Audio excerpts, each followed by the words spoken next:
America is no longer the only country with an unquenchable thirst for oil. And as global demand for oil skyrockets, so will the price.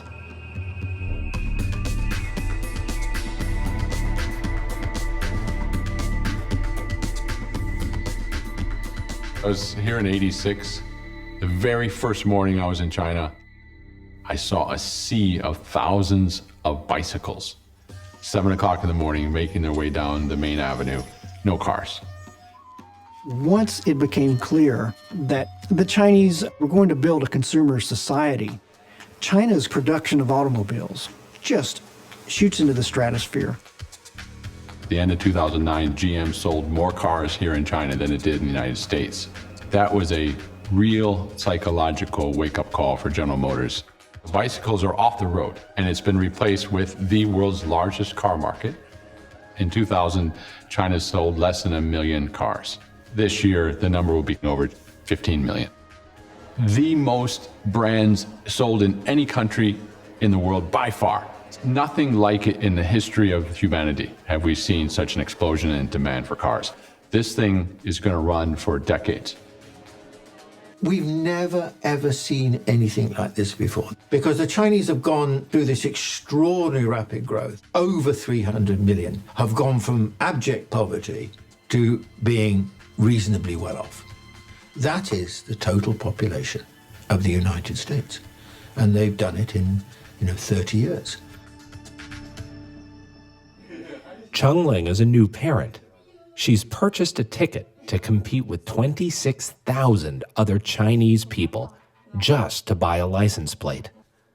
This is the first step in the long process of buying a car in Shanghai, China. The number of cars and trucks in China is increasing dramatically. There's 7 cities in China now where they have limits on the ownership of vehicles because they're such large pollution sources. The Chinese population, as their living standards rise, they are getting more and more concerned about the air that they're breathing, the water that they're using. People are really worried about the air quality. In January in Beijing, you felt like you could chew the air. You couldn't even see across the street.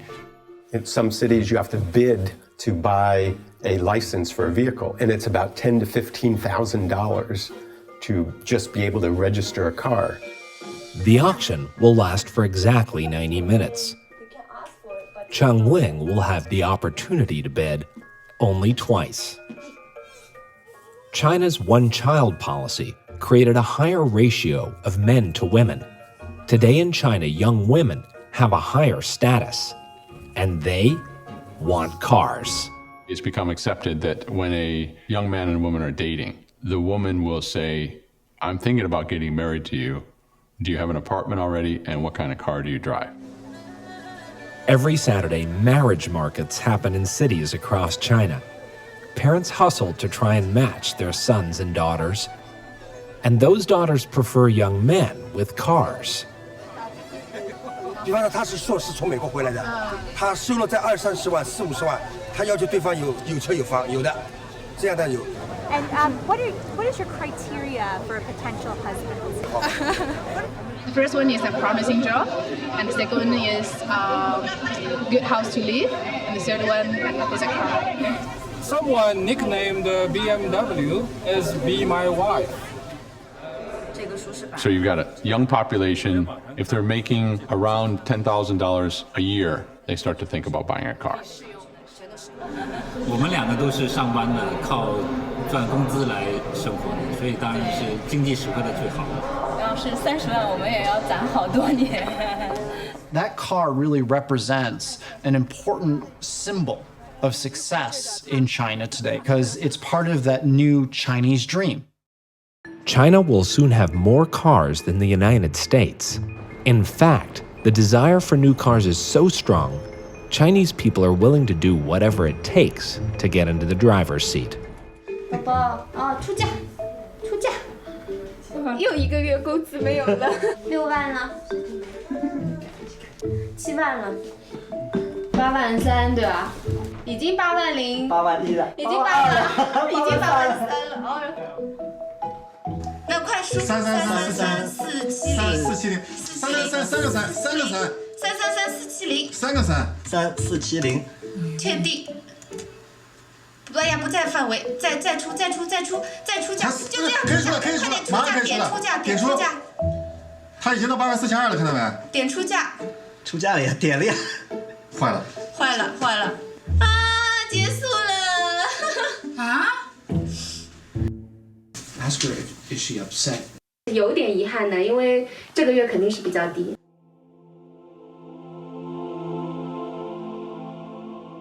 If China continues to follow in America's footsteps, the only limit to its growth may be the global oil supply.